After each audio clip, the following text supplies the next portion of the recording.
November the 12th, 2011.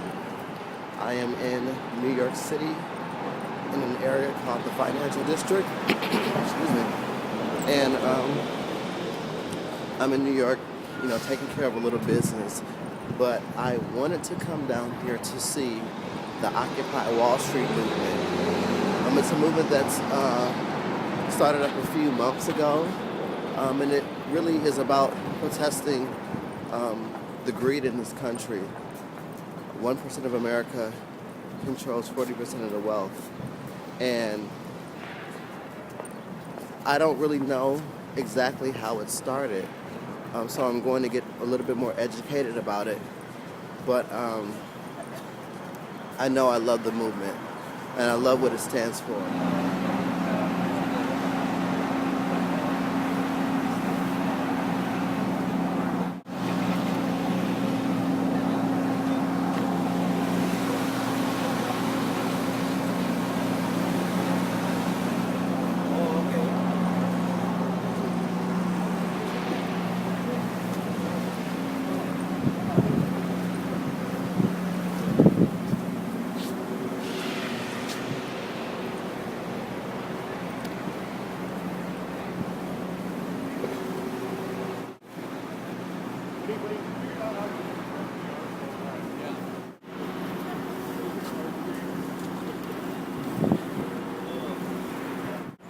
So this is the information center for Spanish-speaking people who are part of the movement. This is where they go to get their information, and also to, organize to share the movement with Spanish-speaking people that this movement has gathered in effect as well.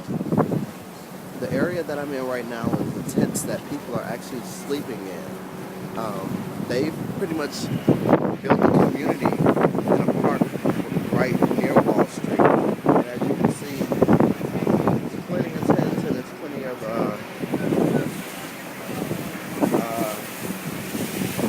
dwellings for people who are sleeping out here until, they no longer are, until they feel like they've got their point across.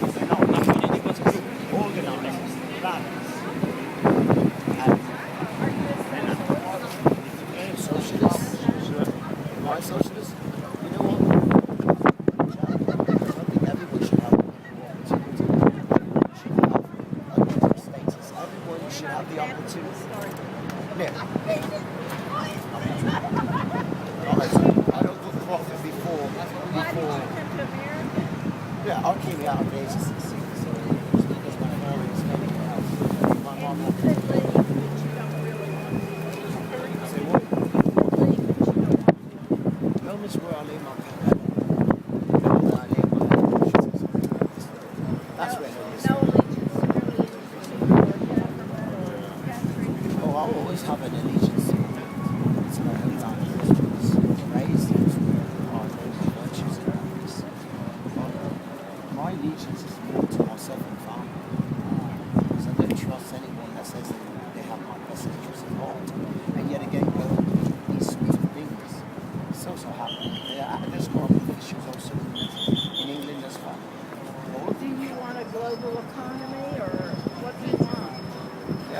Get rid of global anything. Get rid of the economy. What do we really need paper money? Are you an anarchist? No, I'm not. I'm not going to go knowing things I can make. Well, some people are anarchists. You just don't want a government. This is not an anarchist. This is a revolution. This is a revolution where there's no violence involved. We stand together and say no. Give us back. I know one person that came from California and they're paid to do this. Yeah, paid weekly. I don't have a job right now, so I got a job lined up for me coming on January 1st. I'll be moving to Missouri to convert a 200-year transit to to do what in Missouri? What? What are you going to do in Missouri? I'm going to renovate and convert a 200-year-old church into a restaurant establishment. kind of church? I do not know. Oh, you're a carpenter. Oh, I'm a jack of all trades. Just about.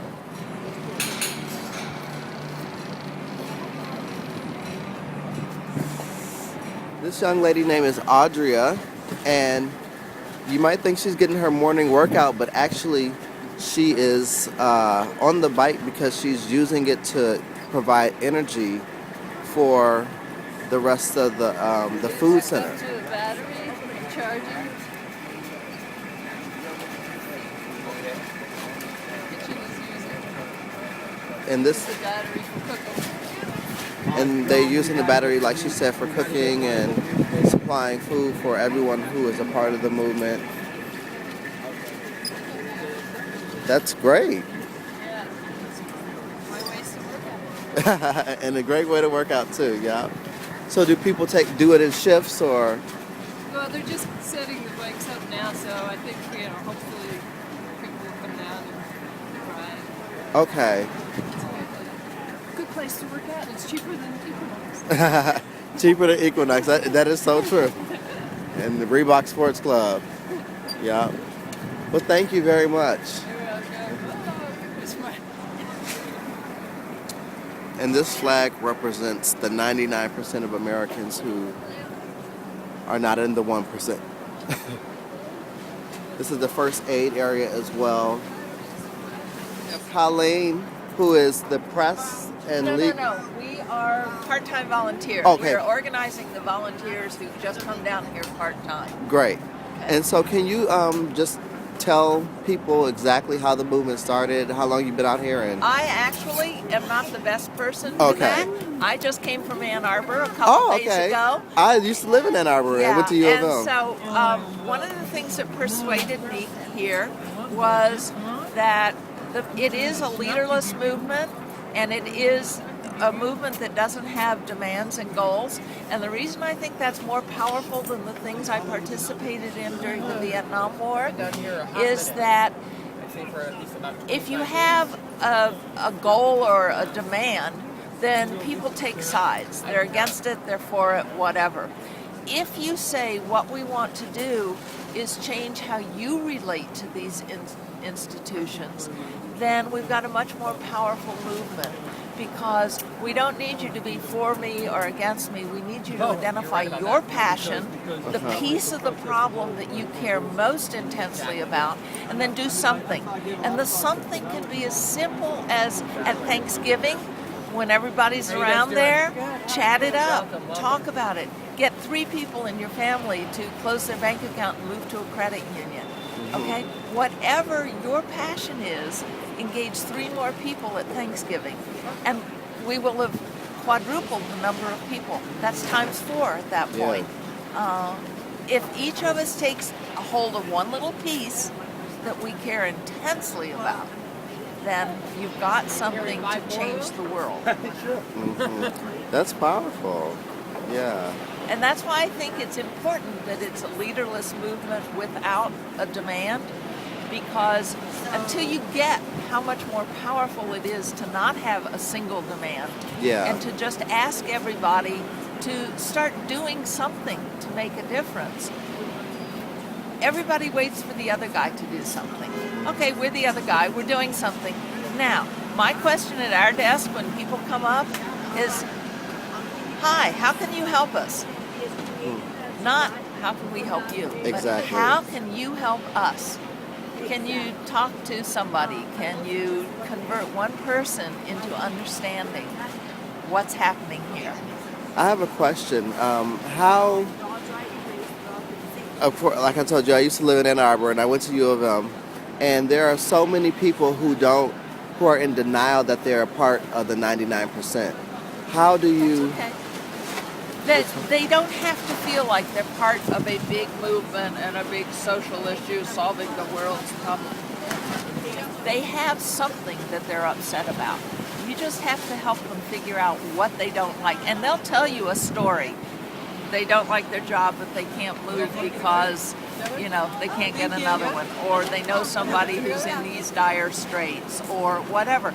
If you listen to the stories they're telling, you'll identify the piece of this that is really impacting them. And you help them identify what they might do to make that change. They never have to say, yes, I'm part of a movement. All they have to do is make the difference on the problems they care about and feel most strongly about. Wow. Great. Well, thank you so You're much, welcome. Colleen, and my fellow Michigan native. And one thing I can truly say is from coming here, it seems very organized. Yes, it seems this very is an organized. awesome group. They Yeah. have taken the consensus building. Now, I can give you another story, and you may want to start a different. It's still going. Okay. Back in the 70s in Ann Arbor, we had a third-party political movement called the Human Rights Party. John Sinclair, a whole bunch of names in Michigan to conjure with, were all part of this, and they were a consensus-driven political party. But at that time, we had to figure it out. To us, consensus meant 100% of the people in the room had to agree. This group uses 90%, which means almost everybody. The difference is, back in the day, one person could block everything. One person had a veto over everything everybody else in the community wanted to do. Here, the community speaks 90%, and it can't be held hostage by one person who has a different agenda. Yeah, exactly. So I think that's one of the most powerful lessons we've learned from the 60s up until now, is that consensus means almost everybody, not everybody, including the people who's trying to stop us. Okay. And how can people who can't physically be here join the movement? Okay, there's a website. It's called New York General Assembly, nyga.net. .net. Go to nyga.net, and there are lots of ways to contribute, either money or goods or whatever. Just read through that website. You'll get a lot of background information. You'll find out where to send your donations. You'll send out how to ship hand warmers, hot chocolate, spare sleeping bags, whatever you've got. There's an address to ship things to there. Great. Okay. Great. Thank you so much. God bless. So right now they're creating the schedule for today. Like I said, this is a very organized movement, and it's very impressive considering there's no one leader, like there's no president or no spokesperson.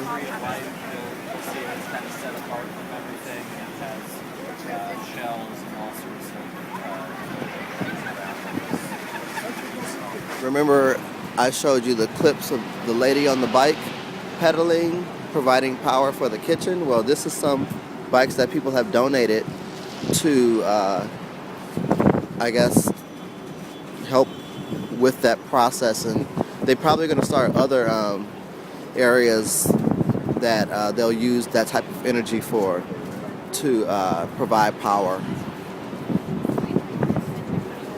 A very innovative group we have on our hands here.